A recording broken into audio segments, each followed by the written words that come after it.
भाग 8। सुप्रिया का सेजल को डांटना सेजल को अच्छा नहीं लगता और अब वो सोच लेती है कि वो सुप्रिया को दिखाएगी कि वो क्या कर सकती है। अगले दिन से वह रोज अभिनव के साथ हॉस्पिटल जाने लगी, उसकी मदद करने लगी और अधिकतर समय हॉस्पिटल में ही रहा करती थी। वह भी फाइनल ईयर में थी, अगले साल से वह भी प्रैक्टिस करने लग जाएगी, इसलिए नॉलेज तो उसको थी ही, तो वह उसकी मदद कर रही थी।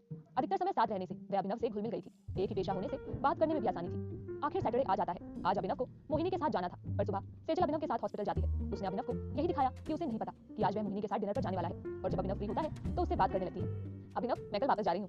क्यों? अभी रुको कुछ दिन और, वेकेशंस खत्म हो गई हैं, अब तो जाना ही पड़ेगा। ओह, एक्चुअली आप रोज साथ आने लगी हो ना, तो मुझे भी आदत हो गई थी। मुझे भी, हंसते हुए सेजल बोली। अच्छा, आप एक बात बताइए, आप मुझे अपना दोस्त मानते हो कि नहीं? हाँ बिल्कुल, ये भी कोई बोलने की बात है? अगर कुछ मांगूंगी तो मना तो नहीं करोगे? नहीं सेजल, बोलो क्या चाहिए? आज डिनर पर चले, आपके साथ एक आखिरी बार दोस्त के नाम। उसकी ये बात सुनकर अभिनव असमंजस में हो जाता है। सॉरी सेजल, मैं चलता आपके साथ, पर आज तो मुझे मोहिनी के साथ जाना है। सेजल उदास मुंह बना लेती है। चलिए अब क्या कर सकते हैं, कल मॉर्निंग में तो मैं चली जाऊंगी। अभिनव चुप रहता है। वैसे अभिनव, आप मोहिनी के साथ तो कभी भी जा सकते हैं, बट मैं तो चली जाऊंगी। अगर आप चल लेते तो कुछ हैप्पी मोमेंट्स स्पेंड करने को मिल जाते साथ में। सेजल इस तरीके से कहती है कि अभिनव मजबूर हो जाता है। फिर ये सोचकर कि मोहिनी के साथ फिर चला जाएगा, उसे हाँ कह देता है। सेजल खुश हो जाती है। मोहिनी को बुरा तो नहीं लगेगा ना? थोड़ा लगेगा, पर बहुत समझदार है, उसको बोलूंगा तो समझ जाएगी। आपसे एक रिक्वेस्ट है, प्लीज आप उसको मत बताना कि आप मेरे साथ जा रहे हो। क्यों? आपको अच्छा नहीं लगेगा, मैं नहीं चाहती मेरी वजह से उसको दुख हो और उसको कोई और बहाना बना देना, या फिर हॉस्पिटल में कुछ जरूरी काम है ऐसा बोल देना। Okay, I will handle this. Abhinav की सहमति मिलने के बाद सेजल घर आ जाती है। सुप्रिया दी, गेस करो आज मैंने क्या काम किया है? उसको सुनने के बाद आप मुझे डांटना बंद कर दोगी। क्या किया है तूने ऐसा? सुनोगी तो खुशी के मारे उछल पड़ोगी। आज मैं और अभिनव डिनर पर जा रहे हैं। क्या? हाँ, पर तुमने ये कैसे किया? कर लिया अब तो जैसे भी करना था। अब आपने चैलेंज दे दिया था तो पीछे हटना नहीं आता सेजल को, पता है ना आपको? और चैलेंजेस पसंद है मुझे। हाँ, मान गए तुझे, और सॉरी तुझे डांटने के लिए। अच्छा तो मुझे भी नहीं लगा। अच्छा, अब आगे का प्लान सुन। मैंने अभिनव को मोहिनी से बात करते हुए सुना था कि जो गाउन उसने गिफ्ट में लिया है वही पहनकर आना। उसने दिवाली पर जब वो गिफ्ट मंगाया था तो मैंने देख लिया था। मैंने तेरे लिए भी सेम वैसा ही मंगा लिया है कि अगर तू उसके साथ डिनर पर जाने में कामयाब हो गई तो तू उसे ही पहनकर जाएगी और तुझे मेरी तरफ से दिवाली का गिफ्ट भी दे दूंगी। तो अब तुझे वो देने का समय आ गया है। वाओ दी, क्या बात है, दिखाओ कैसा है। सुप्रिया उसको गाउन दिखा देती है, जिसे देखकर सेजल बोली, वाओ इट्स सो ब्यूटीफुल। तुझे इसे पहनकर अभिनव के साथ सेल्फी लेनी है। वो क्यों? मोहिनी को दिखाने के लिए।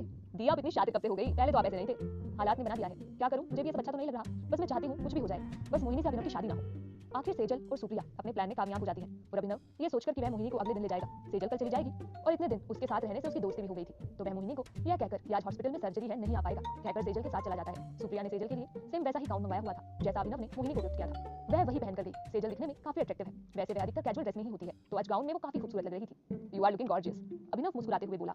थैंक्स थैंक्स, मुस्कुराते हुए सेजल भी बोलती है। और फिर अभिनव और सेजल ने डिनर किया, बातें की और सेजल ने वहाँ अपनी और अभिनव की फोटोज भी खींच ली ताकि मोहिनी को दिखा सके। अगले दिन सेजल वापस चली जाती है और सुप्रिया मोहिनी से मिलने उसके घर आती है। आखिर आग लगाने का इतना अच्छा मौका वो कैसे छोड़ सकती थी? जब मोहिनी अकेली थी तब वह उससे बोली, कैसी हो मोहिनी, कैसी हो मोहिनी, तुम तो कल अभिनव के साथ जाने वाली थी ना डिनर पर, फिर क्यों नहीं गई? मोहिनी बस सुप्रिया को देख रही थी कि वह जान पूछते हुए मोहिनी बस सुप्रिया को देख रही थी कि वह जानते हुए भी मोहिनी बस सुप्रिया को देख रही थी कि वह जानते हुए भी कि नहीं गई क्यों पूछ रही है। थोड़ा आशंका तो उसको दिवाली के दिन से ही थी, बाकी आज पूरी करने आ गई थी। क्या कहा अभिनव ने? यही ना कि उसे हॉस्पिटल में जरूरी काम है इसलिए नहीं आ पाएगा।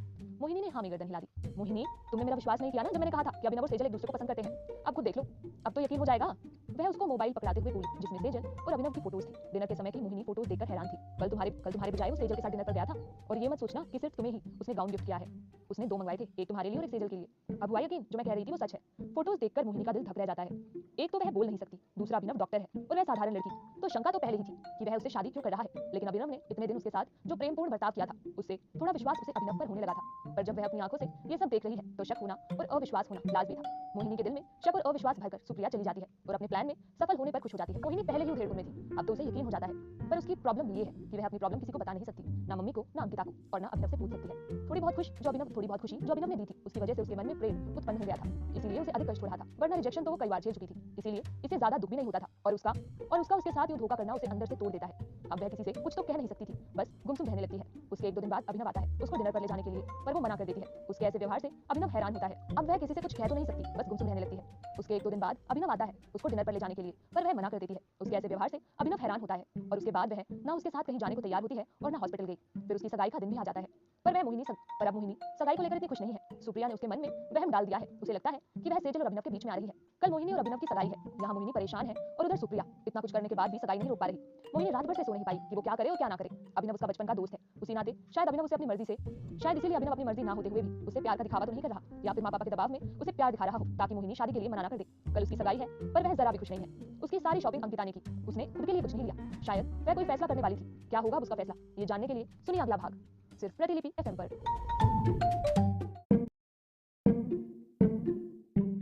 भाग 9। आज मोहिनी और अभिनव की सगाई है, पर सुप्रिया द्वारा मोहिनी के मन में शंका भर देने से मोहिनी असमंजस में है। पर सगाई तो है, तो तैयार हो गई है। पीच कलर के लहंगे में उसकी खूबसूरती और अधिक निखर आई है। पफ बनाए हुए बाल जिनको आगे से कर्ल किया हुआ है, कानों में बड़े बड़े इयररिंग्स जो उसके कंधे को टच कर रहे हैं, और बड़ी बड़ी आंखें जिन पर आज मस्कारा और काजल डालने से वह बला की खूबसूरत लग रही है। बस आवाज छीन ली मोहिनी से भगवान ने, वरना उसमें कोई कमी नहीं थी। आज तो मेरी मोहिनी दी को देखकर जीजू होश होने वाले हैं, और साथ ही में आए हुए मेहमान भी। अंकिता बोली।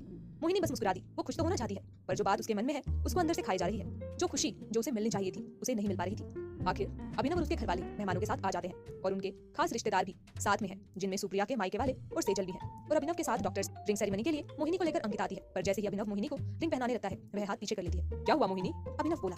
मोहिनी नाम में गर्दन हिला देती है। तुम मुझसे सगाई नहीं करना चाहती? पर क्यों? सब लोग मोहिनी के इस फैसले पर हैरान हैं। वह उठती है और सेजल का हाथ पकड़कर ले आती है, और उसका हाथ अभिनव के हाथ में देकर अंदर चली जाती है। मोहिनी के ऐसा करने से सभी हतप्रभ हैं कि क्या हो रहा है। किसी को कुछ समझ नहीं आ रहा कि मोहिनी ऐसा क्यों कर रही है। पर सुप्रिया बहुत खुश है। अरे जब वो नहीं चाहती तो क्यों जबरदस्ती करनी? उसे अच्छा नहीं लग रहा, क्यों अच्छा नहीं लग रहा वो भी नहीं बता पाएगी। अभिनव तुम सारी जिंदगी ऐसी अनमोल लड़की के साथ कैसे गुजारोगे जो तुम्हें बता भी नहीं पाएगी कि असली बात क्या है। और अगर मोहिनी चाहती है सेजल और अभिनव की सगाई तो कर देते हैं। आप चुप रहिए भाभी। आंटी जी आप मोहिनी को लेकर आइए, उसको कहिए तमाशा बनाने की जरूरत नहीं है। उसके त्याग से यहाँ किसी का भला नहीं होने वाला। मोहिनी के मम्मी और पापा अंदर आते हैं। क्या हो गया मोहिनी बेटा, क्यों कर रही हो ऐसा? तुम्हारे इस व्यवहार से पता है अभिनव कितना नाराज हो गया है। सारे रिश्तेदार और उसके हॉस्पिटल के स्टाफ के सामने कितनी इंसल्ट हो रही है उसकी, और तुझे सेजल की क्यों इतनी चिंता हो रही है? उसको क्या लड़कों की कमी है? उसको तो कोई भी मिल जाएगा, पर तुझे अभिनव जैसा नहीं मिलेगा, इसलिए चलो बाहर। पर मोहिनी मना कर देती है। मोहिनी के मम्मी पापा के मनाने पर भी मोहिनी बाहर नहीं आती, तो अभिनव खुद ही अंदर आ जाता है। आंटी जी आप लोग बाहर जाइए, मुझे मोहिनी से बात करनी है। वो बाहर चले जाते हैं। क्या बात है मोहिनी, क्यों अंदर आ गई हो तुम? सगाई हो रही थी ना हमारी, क्या कोई मजाक चल रहा है यहाँ? और तुम ऐसे कैसे कर सकती हो? मुझे तो समझ नहीं आ रहा। और मेरे हाथों में सेजल का हाथ देने का क्या मतलब निकालूं मैं तुमसे सगाई कर रहा हूँ, सेजल से नहीं। पर मोहिनी चुप ही बैठी रही। मोहिनी क्यों कर रही हो ये बताओ, क्या मिल रहा है ये सब करने से? मेरे पर विश्वास नहीं तुम्हें जो ये सब कर रही हो? और तुम्हारे ना कहने से बाहर कितनी इंसल्ट हो रही है पता भी है तुम्हें? मोहिनी उठती है, अलमारी खोलती है, और उसमें से वो गाउन निकालती है जो अभिनव ने दिया था, और उसको पकड़कर इशारा करती है कि ले जाओ अभिनव। अभिनव को कुछ समझ नहीं आ रहा था कि मोहिनी को क्या हुआ है, और वह वो गाउन वापस क्यों कर रही है, और सगाई से क्यों मना कर रही है। मोहिनी कल तक तो तुम्हें कोई एतराज नहीं था, अब बताओ क्या हो गया? तुम्हें भी मैं अच्छा लगने लगा था ना, फिर अब क्या हो गया? जवाब दो। मोहिनी बस नाम में गर्दन हिला देती है। बताना पड़ेगा, ये सिर्फ तुम्हारा अकेले का फैसला नहीं है, हम दोनों का है। वह उसका हाथ पकड़कर अपने दिल पर रख लेता है। महसूस करो, क्या यहाँ मोहिनी नहीं है? करो महसूस। सब कहते थे कि काश की मोहिनी बोल पाती, पर मुझे शिकायत नहीं थी, क्योंकि मुझे लगता था मैं तुम्हारी सिर्फ बातें नहीं तुम्हारी आंखों से तुम्हारी बातें समझ लूंगा। जब भी कोई बात पूछता था मैं तुम्हारी आंखें देख लेता था, मुझे मेरा जवाब मिल जाता था। पर आज मैं नहीं समझ पा रहा हूँ मोहिनी, इसलिए आज मुझे लग रहा है कि काश तुम बोल पाती तो मेरी गलती बताती कि मैंने क्या गलत किया है। अभिनव के ऐसे बोलने से मोहिनी उसकी तरफ आंसू लिए आंखों से देखती है। मोहिनी तुम खुद ही दुखी हो रही हो, तुम भी मुझसे प्यार करती हो ना, फिर क्यों कर रही हो ये सब? अगर सेजल की वजह से कर रही हो तो मत करो प्लीज। मैं सेजल से सगाई नहीं करूंगा कभी भी, तुम आज करो या कल करो, मैं शादी तुमसे ही करूंगा। फैसला तुम्हारा है कि तुम्हें सगाई अभी करनी है या साल भर बाद। मोहिनी उसको हैरानी से देखती है। हाँ मैं तुमसे ही सगाई भी करूंगा और शादी भी, क्योंकि सिर्फ मैं ही प्यार नहीं करता, मुझे पता है कि तुम भी मुझसे प्यार करती हो। इसलिए चुपचाप बाहर चलो और सगाई की रस्म को पूरा करो। फिर वह उसका हाथ पकड़ता है और अपने साथ ले आता है, और मोहिनी को रिंग पहना देता है। अभिनव के रिंग पहनाने के बाद मोहिनी भी अभिनव को रिंग पहना देती है। सगाई तो हो जाती है मोहिनी की अभिनव से, पर उसके बाद अभिनव का व्यवहार मोहिनी के लिए थोड़ा बदल जाता है। अब वह उसके व्यवहार के कारण आहत हो जाता है कि उसके इतना प्यार दिखाने के बाद भी मोहिनी उसका विश्वास नहीं करती। आखिरकार शादी का दिन भी आ जाता है, और मोहिनी और अभिनव की शादी भी हो जाती है। पर अब खुश ना अभिनव होता है और ना मोहिनी। शादी वाले दिन अभिनव कमरे में आता है तो मोहिनी उसका इंतजार कर रही होती है, पर अभिनव उससे कुछ खास बात नहीं करता और मुंह दूसरी साइड करके सो जाता है। मोहिनी को उसका ऐसा व्यवहार समझ नहीं आ रहा था। शायद सगाई से पहली वाली घटना के बाद वह मोहिनी से नाराज था। क्या बात थी वह कुछ भी बताए बगैर सो गया। सुबह मोहिनी उठती है, अभिनव तब तक सो ही रहा होता है। वह नहाकर आती है। उसने रेड कलर की साड़ी पहनी हुई थी। आज उसकी पहली रसोई भी है, और मोहल्ले की औरतें मुंह दिखाई के लिए भी आएंगी, तो वह शीशे के आगे तैयार हो रही होती है। वह बाल आगे कर उनको कंघी कर रही होती है। अभिनव भी उठा और नहाकर बाहर आया। मोहिनी साड़ी में बहुत खूबसूरत लग रही थी। अभिनव ने देखा तो वह मोहिनी की तरफ बढ़ा। मोहिनी पीछे हटने लगी। वह दीवार का सहारा लेकर खड़ी हो जाती है। अभिनव ने मोहिनी को कमर से पकड़ लिया और अपनी तरफ खींच लिया और बोला, तुम कितनी खूबसूरत हो मोहिनी, बिल्कुल परी जैसी। तुम्हारी ये बड़ी बड़ी हिरनी जैसी आंखें जिनमें पूरा समंदर है, तुम्हारा दमकता गोरा रंग। अभिनव उसके गालों को छूते हुए बोला। अभिनव के ऐसा करने पर मोहिनी की सांसें अटक जाती हैं। वह उसके होठों को उंगलियों से छूता है, जिससे मोहिनी को सिहरन होने लगती है। ये गुलाब की पंखुड़ियों से खूबसूरत नर्म होंठ, पर अफसोस ये किसी काम के नहीं, क्योंकि ये बोल नहीं पाते। कहकर वह मोहिनी को झटका देकर छोड़ देता है और चला जाता है। ये सुनने के बाद मोहिनी हतप्रभ है कि ये कैसा रूप है अभिनव का। शादी से पहले तो वह खुद को इतना अच्छा दिखाता था, फिर अब क्या हो गया, क्या कर रहा है ये? उसके बाद वह मोहिनी से कुछ बात नहीं करता और बिना कुछ कहे हॉस्पिटल चला जाता है। पर मोहिनी परेशान हो जाती है। उसे अपनी गलती का भी एहसास है कि उसने सगाई वाले दिन गलत किया था, पर अब वह अभिनव को कैसे मनाए उसे समझ नहीं आ रहा था। वह पूछना चाहती है कि जब अभिनव उससे प्यार करता है, इसीलिए शादी की है, तो अब बेरुखी क्यों दिखा रहा है और ऐसा व्यवहार क्यों कर रहा है? अभिनव की नाराजगी कब तक रहेगी मोहिनी से, और मोहिनी उसे मना पाएगी या नहीं? आगे की कहानी जानने के लिए सुनिए अगला भाग सिर्फ प्रतिलिपि FM पर। भाग 10। अभिनव के रूखे व्यवहार से मोहिनी सन्न रह जाती है कि अभिनव ऐसा क्यों कर रहा है। उसे कुछ समझ नहीं आता।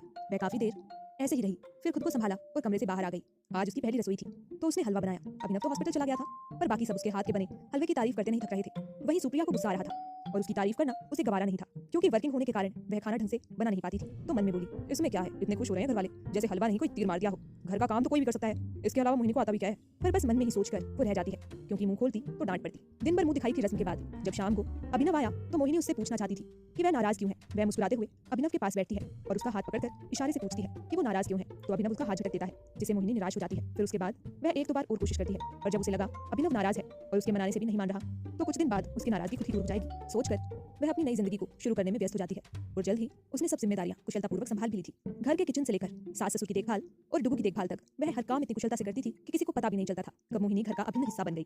सबने मोहिनी को अपना लिया था, सिर्फ अभिनव और सुप्रिया को छोड़कर। सुप्रिया उसको जलीकटी सुनाने और ना बोल पाने का ताना देने में जरा भी नहीं हिचकती थी, और अभिनव तो उससे बस काम की बात तक सीमित रहता था। महीना हो गया है मोहिनी और अभिनव की शादी को। अभिनव मोहिनी से बात तो करता है, पर ना के बराबर, जबकि मोहिनी उसका पूरा ध्यान रखती है। वैसे भी वो केयरिंग नेचर की है। जब तक अभिनव हॉस्पिटल नहीं जाता वह उसका ध्यान रखती है। उसके कपड़े तैयार करना, कब उसे चाय कॉफी चाहिए, कैसा उसको नाश्ता चाहिए, उसके नाश्ते के टेबल पर आने से पहले वह उसका नाश्ता रख देती है। उसको दरवाजे तक छोड़ने आती है। बेशक वह उसको जाते समय औपचारिकता के लिए भी नहीं मुस्कुराता, पर फिर भी मोहिनी उसे दरवाजे तक छोड़ने आती है। शाम को अभिनव थका हुआ आता है तो उसका सामान जगह पर रखना, उसके लिए कॉफी बनाना, उसका पसंद का खाना बनाना सब करती है। पर फिर भी अभिनव का व्यवहार नहीं बदल रहा। मोहिनी घर में सबसे पहले उठ जाती है, सबके नाश्ते का इंतजाम करती है। नौकर हैं उसकी मदद के लिए जो उसकी किचन में मदद करते हैं, और घर के काम भी पर मेन्यू मोहिनी ही डिसाइड करती है। डुगू को तैयार करके उसका बैग तैयार करने की जिम्मेदारी भी वही ले रही है। सुप्रिया और विक्रांत भी ऑफिस टिफिन ले जाते हैं। अब पहले नहीं ले जाते थे, पर मोहिनी इतना अच्छा खाना बनाती है तो विक्रांत की स्पेशल फरमाइश पर कि कैंटीन का खाना उसे अच्छा नहीं लगता, इसलिए वह मोहिनी को कहती है कि उसका लंच भी बना दे। अब उसके लिए बनाती है तो सुप्रिया के लिए भी टिफिन तैयार करके दे दिया करती है, जिसका बेशक सुप्रिया को एहसान नहीं मानती, पर मोहिनी को उससे कोई फर्क नहीं पड़ता। अभिनव की मम्मी को अर्थराइटिस की प्रॉब्लम है तो मोहिनी उसकी भी देखभाल करती है। कुल मिलाकर मोहिनी ने और घरवालों ने एक दूसरे को अपना लिया है, सिर्फ अभिनव और सुप्रिया को छोड़कर। सुप्रिया तो उससे पहले से चिढ़ती है, पर अभिनव का ऐसा व्यवहार मोहिनी को थोड़ा दुख तो देता है, पर उसे लगता है कि समय के साथ ठीक हो जाएगा। एक दिन सब नाश्ता कर रहे होते हैं। अभिनव के पापा बोले, अभिनव 1 महीना हो गया है तुम्हारी शादी को, तुम मोहिनी को कहीं बाहर लेकर नहीं जाओगे? उसको भी कहीं घूमने का मन करता होगा। वो बोलती नहीं है, इसका मतलब ये नहीं है कि तुम उसका ध्यान न रखो। रखता हूँ पापा ध्यान, है ना मोहिनी? मोहिनी की तरफ देखते हुए अभिनव हंसकर बोला, और पापा आपको पता है हॉस्पिटल में इतना बिजी रहता हूँ ना कि समय ही कहाँ है मेरे पास कहीं जाने का। बेटा यही तो उम्र है घूमने फिरने की, मौज मस्ती करने की, अपने में बिजी मत रह जाना। मोहिनी की केयर करना भी तुम्हारी जिम्मेदारी है। अभिनव को समझाते हुए उसके पापा बोले। अभिनव ने बस सुना और जल्दी से नाश्ता खत्म करते हुए बोला, ठीक है पापा मैं कोशिश करूंगा, कहकर वह जाने लगा। और मोहिनी उसे दरवाजे तक छोड़ने आती है, इस आशा में कि आज तो अभिनव उसको स्माइल से जवाब देगा, पर वह नहीं देता तो मोहिनी निराश होकर अंदर चली जाती है और अपने दिन भर के कामों में बिजी हो जाती है। शाम को अभिनव आज अन्य दिनों की अपेक्षा लेट आया और लोग डिनर कर चुके थे, पर मोहिनी अभिनव के साथ ही डिनर करना चाहती थी, इसीलिए वह इंतजार कर रही थी। वह आया तो मोहिनी से बोला, मोहिनी तुम डिनर कर लो, मुझे भूख नहीं है, कहकर वह रूम में चला गया। मोहिनी ने डिनर किया, रसोई का काम निपटाया, रूम में आ गई तो अभिनव कपड़े चेंज करके बैठा हुआ था। मोहिनी उससे पूछना चाहती थी कि उसने खाना क्यों नहीं खाया, इसलिए वह उसकी तरफ मुस्कुराते हुए देखती है, पर अभिनव उसको इग्नोर कर देता है। ना वह खुद बताता है कि क्यों उसे भूख नहीं है। मोहिनी कई बार कोशिश कर चुकी है अपनी तरफ से कि वह अभिनव की नाराजगी दूर कर सके, पर वह कामयाब नहीं हो पा रही। आखिर वह हाथ से इशारा करती है कि उसे भूख क्यों नहीं है।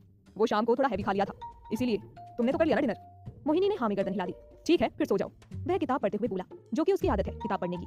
मोहिनी उसके जवाब से संतुष्ट तो नहीं होती है, पर वो भी क्या कर सकती है, वो तो बहस भी नहीं कर सकती। इशारे में कितनी बातें पूछेगी, और पूछ के भी ढंग से कोई जवाब नहीं देता। जो कहता था कि आंखों से उसकी बातें समझ लेता है, वह उसके हाथ के इशारे भी नहीं समझना चाह रहा, तो वह भी क्या करे। आखिर वह भी सो जाती है। मोहिनी ने सुबह के सारे काम निपटाए, डुगू को स्कूल भेजा और विक्रांत और सुप्रिया ऑफिस चले गए थे। अभिनव भी हॉस्पिटल जा चुका था, तो मोहिनी अभिनव के कपड़े धोने के लिए निकालती है। वह उसकी शर्ट की जेब चेक कर रही होती है, कहीं जरूरी कागज तो नहीं जो मशीन में डालने से खराब हो जाए। तो पहले जेब चेक कर रही थी, पर जो कागज उसको मिला उसने मोहिनी को सेंड कर दिया था, क्योंकि वह होटल के खाने का बिल था। मतलब अभिनव कल बाहर खाना खाकर आया था, फिर उसने झूठ क्यों बोला, इसीलिए वह कल लेट भी आया था। सुबह जब पापा ने बोला था मोहिनी को लेकर जाने के लिए, तब तो बहाना बना दिया था बिजी रहता है, फिर अब किसके साथ गया था ये। मोहिनी वहीं पर बैठ जाती है। अब वह यह बात समझ गई थी कि अभिनव झूठ भी बोल सकता है। कल उसने झूठ ही तो बोला था, वह सच भी बता सकता था अगर उसका मन साफ होता, पर उसने झूठ बोला, मतलब कुछ तो चोर है उसके मन में। क्या मोहिनी समझ नहीं पा रही थी, क्या मोहिनी समझ नहीं पा रही ऐसा ही करना था अभिनव को, तो उसने शादी क्यों की थी, और जब कर ही ली थी तो ये सब क्यों कर रहा है। वह कमरे में ही बैठी थी और रोने लग रही थी। जब काफी देर वह बाहर नहीं आई तो अनन्या कमरे में आ जाती है। क्या हो गया भाभी, आप रो क्यों रही हैं? मोहिनी आंसू साफ करती है, पर अनन्या को शक तो हो जाता है।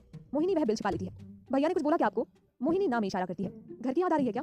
मोहिनी चुप रहती है। आप कुछ दिन मायके जाइए, मैं बात करती हूँ मम्मी से, कहकर वह चली जाती है। मोहिनी भी उसको नहीं रोकती, क्योंकि अब उसका भी मन हो रहा था कि वह कुछ दिन घर चली जाए।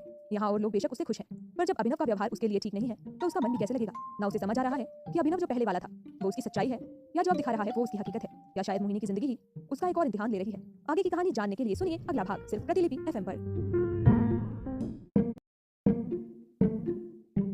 भाग 11। अभिनव के व्यवहार के कारण और झूठ बोलने से आहत मोहिनी को अनन्या रोते हुए देख लेती है। वह अपनी मम्मी को कहती है कि भाभी को कुछ दिन के लिए मायके भेज दे। उसकी मम्मी भी सहमति दे देती है। अभिनव हॉस्पिटल में बिजी होता है तो मोहिनी अनन्या के साथ आ जाती है। मोहिनी को यूं आया देख उसकी मम्मी को थोड़ा आश्चर्य होता है, पर मोहिनी को देखकर वह बहुत खुश होती है। मोहिनी उनसे मिलने के बाद आंसू नहीं रोक पाती और वह इमोशनल हो जाती है, तो उसको देखकर उसकी मम्मी के भी आंसू आ जाते हैं। क्या हुआ मोहिनी, तू खुश तो है ना? आंसू साफ करते हुए वे बोली, आंटी भाभी को ना आपकी याद आ रही थी, इसलिए मैं इनको यहाँ ले आई। अब ये बोल तो नहीं पाती, पर फिर भी हम इन्हें समझने की कोशिश कर रहे हैं। जितना समझ लेते हैं उतना कर लेते हैं। आज मुझे लगा कि भाभी सैड है तो मैं आपसे मिलाने के लिए ले आई। वो सबकी इतनी केयर करती हैं तो अब हमारा भी तो फर्ज बनता है ना उनका ख्याल रखने का। हाँ बेटा अच्छा किया तूने, मुझे भी मोहिनी से मिलने का बहुत मन हो रहा था। मुस्कुराते हुए मोहिनी की मम्मी बोली। उसके बाद अनन्या थोड़ी देर वहां रुककर वापस आ जाती है, क्योंकि मोहिनी कुछ दिन वहां रुकना चाहती थी। आते समय मोहिनी अभिनव से मिलकर नहीं आई थी, वैसे भी उसे कुछ खास फर्क नहीं पड़ता। उसके बाद अनन्या थोड़ी देर वहां रुक के वापस आ जाती है, क्योंकि मोहिनी कुछ दिन वहां रुकना चाहती थी। आते समय मोहिनी अभिनव से मिलकर नहीं आई थी, वैसे भी उसे कुछ खास फर्क नहीं पड़ता। ये सोचकर मोहिनी ने उसका इंतजार नहीं किया और अभिनव को बिना बताया गई। पर मोहिनी खुश नहीं है। माँ से भला कैसे छिपता है? वो समझ तो गई थी कि कुछ प्रॉब्लम तो है, पर कैसे पता चलेगा? उन्होंने उसका मन टटोलने की कोशिश की, पर मोहिनी ने कुछ खास इशारा नहीं किया। फिर ये सोचकर कि नए घर में एडजस्ट करने में प्रॉब्लम तो होती ही है, कितना ही अच्छा ससुराल क्यों ना हो, वो भी मोहिनी से ज्यादा नहीं पूछती। उसके पापा और अंकिता भी उसके आने से खुश होते हैं कि अब कुछ दिन मोहिनी यहीं रहेगी। पर अभी मोहिनी को 2 ही दिन हुए थे कि अभिनव उसे लेने आ जाता है। मोहिनी को हैरानी होती है कि जब इसे मुझसे मतलब नहीं है, फिर ये क्यों इतनी जल्दी मुझे लेने आया है। और उससे ज्यादा हैरानी उसके घरवालों के सामने मोहिनी के साथ किया जाने वाला बिहेव को लेकर हो रही थी। उनके सामने ऐसे बन रहा था मानो एक दिन भी मोहिनी के बगैर उसे रहना मुश्किल हो रहा है। पर उसकी हकीकत मोहिनी को पता है, तो वह उसके आने से खास खुश नहीं होती। क्या हुआ मोहिनी, तुम्हारा घर है, कभी भी आ सकती हो, पर मुझसे मिलकर तो आती। शादी हो गई अब हमारी, तो मुझे बताकर तो आना चाहिए था ना। ऐसे अचानक आ गई और मेरा तो तुम्हारे बगैर मन ही नहीं लग रहा था। चलो अब मिल तो लिया ना मम्मी पापा से, अब तैयार हो जाओ, वापस चलना है हमें, मैं वेट कर रहा हूँ। मुस्कुराते हुए अभिनव बोल रहा था और मोहिनी उसको सवालिया नजरों से देखती है कि ऐसे खेल क्यों खेल रहा है वो उसके साथ। वहां रहती है तो बात नहीं करता, और अब यहाँ आ गई है तो यहाँ आकर आदर्श पति बन रहा है।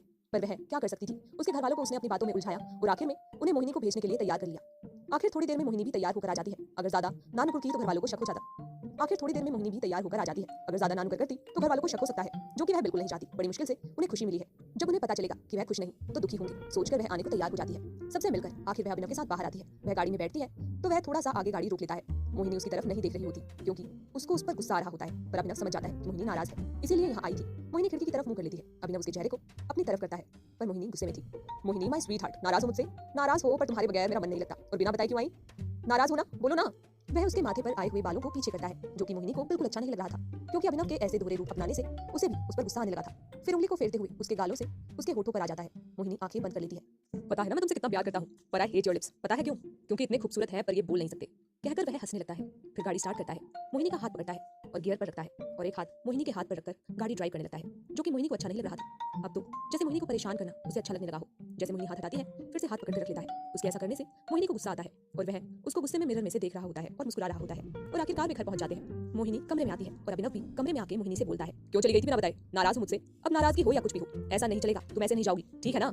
मोहिनी दूसरी साइड मुंह कर लेती है। मेरी तरफ देखो मोहिनी, वह बोला। मैं कहा तुम्हें अपने से दूर रहने दूंगा, और दोबारा से ऐसा नहीं होना चाहिए। जब जाएंगे जहां जाएंगे साथ जाएंगे, हैप्पी कपल की तरह। Okay Mohini, my sweet and lovely wife. अकेले जाने की सोचना भी मत, और घर वालों को पता नहीं चलना चाहिए कि तुम नाराज होकर गई थी। मोहिनी जाने के लिए खड़ी होती है तो अभिनव कहता है, बैठोगी नहीं? बैठो। पर मोहिनी जाने लगती है तो कहता है, जा रही हो तो अपने हाथों से अच्छी सी कॉफी बना के लाओ। आदत हो गई है तुम्हारे हाथ की कॉफी पीने की, 2 दिन से कॉफी में स्वाद ही नहीं आ रहा। मोहिनी कॉफी बनाने बाहर आ जाती है। अभिनव मोहिनी को जरा भी समझ नहीं आ रहा, पल में तोला पल में माशा, और ना उसे ये समझ आ रहा कि वह क्या करे। वह कमरे से बाहर आ जाती है। बाहर डुगू खेल रहा था। मोहिनी को देखकर चाची चाची कहकर वह मोहिनी से लिपट गया। मोहिनी ही अब उसकी ज्यादा देखभाल करती है, तो उसे भी मोहिनी अच्छी लगने लगी है। तब तक अभिनव की मम्मी आ जाती है और वो मोहिनी से बोलती है, अरे मोहिनी बेटा आ गई तुम, तुम्हारे बगैर तो यहाँ कुछ भी अच्छा नहीं लग रहा था मुझे। सब चले जाते हैं, बस एक तुम ही तो रहती हो मेरे साथ, तो बड़ी कमी लग रही थी बेटा। 1-2 दिन रह लेती मम्मी के पास, पर तुमने घर वालों पर ऐसा जादू कर दिया है कि सब मोहिनी मोहिनी करते रहते हैं। और अभिनव को तो देखो, एक दिन मुश्किल से निकाला है, अगले दिन ही आ रहा था तुम्हें लेने। फिर मैंने रोका कि 1-2 दिन तो रह लेने दे कम से कम मोहिनी को अपने घर पर, तब जाके रुका, वरना अगले दिन ही आ रहा था तुम्हें लेने। और डुगू तो बस तुम्हें ही पूछता रहता, चाची कब आएगी, चाची कब आएगी। और विक्रांत को तो किसी और के हाथ का खाना ही अच्छा नहीं लगता, 2 दिन से टिफिन भी नहीं लेके जा रहा। मोहिनी बस मुस्कुरा देती है, बाकी तो सबका ठीक है। अभिनव क्यों ड्रामा कर रहा है फालतू का। उसके बाद वह किचन में गई, कॉफी बनाई और अभिनव को देने कमरे में चली गई। कॉफी अभिनव को देकर वह वहीं पर बैठ जाती है। बात माननी पड़ेगी, तुम्हारे जैसी कॉफी कोई नहीं बना सकता, कहकर वह कॉफी पीने लगा। उसके बाद अभिनव का फिर से वैसा ही व्यवहार शुरू हो गया। एक दिन संडे था, अभिनव की छुट्टी होती है, तो वह लेट तक सोया। उसके बाद नहाने बाथरूम में गया। मोहिनी उसके कपड़े निकाल कर रख रही होती है, और जो कल के कपड़े थे अभिनव के, जिनमें ब्लेजर भी था, उसको कबर्ड में सही से रखने लगती है। तभी उसमें से एक कागज गिरा, जिसे देखकर मोहिनी हैरान थी, क्योंकि वह एक बिल था। इस बार वह किसी ज्वेलर का था। अभिनव ज्वेलर के पास क्या करने गया था? मोहिनी को कुछ समझ नहीं आ रहा था, और लाया क्या होगा और किसके लिए लाया होगा, क्योंकि मोहिनी को तो उसने कुछ नहीं दिया। मोहिनी पहले होटल के खाने के बिल वाली बात भूलना चाह रही थी कि ये नया ज्वेलर का बिल आ गया, ये क्या है। अब तो उसने अभिनव से पूछने का मन बना ही लिया। आखिर वह भी अभिनव की असलियत जानना चाहती थी कि वह क्या है और ये सब क्यों कर रहा है। तो उसने उसकी ब्लेजर की जेब से जो कागज निकला था उसको हाथों में लेकर अभिनव का इंतजार करने लगी, जो बाथरूम में नहाने गया था, कि वह कब बाहर आएगा और वह उससे पूछकर ही रहेगी। आखिर थोड़ी देर में अभिनव बाथरूम से बाहर आया तो मोहिनी उसके आते ही खड़ी हो गई। तो वह बोला, मोहिनी कपड़े निकाल कर दे दो मेरे। अभिनव के बोलने पर मोहिनी बेड में रखे कपड़ों पर इशारा कर देती है, जो उसने निकाल कर रखे थे। अभिनव मोहिनी को देखकर समझ गया था कि कुछ गड़बड़ है। क्या हुआ मोहिनी? पर वह कुछ इशारा नहीं करती, तो वह मोहिनी के पास जाकर खड़ा हो जाता है। क्या हुआ, कुछ बात है, ऐसे क्यों खड़ी हो तुम? मोहिनी ने उसको वो बिल दिखाया जो उसे मिला था, जिसको देख अब अभिनव सत्य में आ गया था, और अब वह समझ गया था कि वह मोहिनी के सवाल पूछती नजरों से नहीं भाग सकता।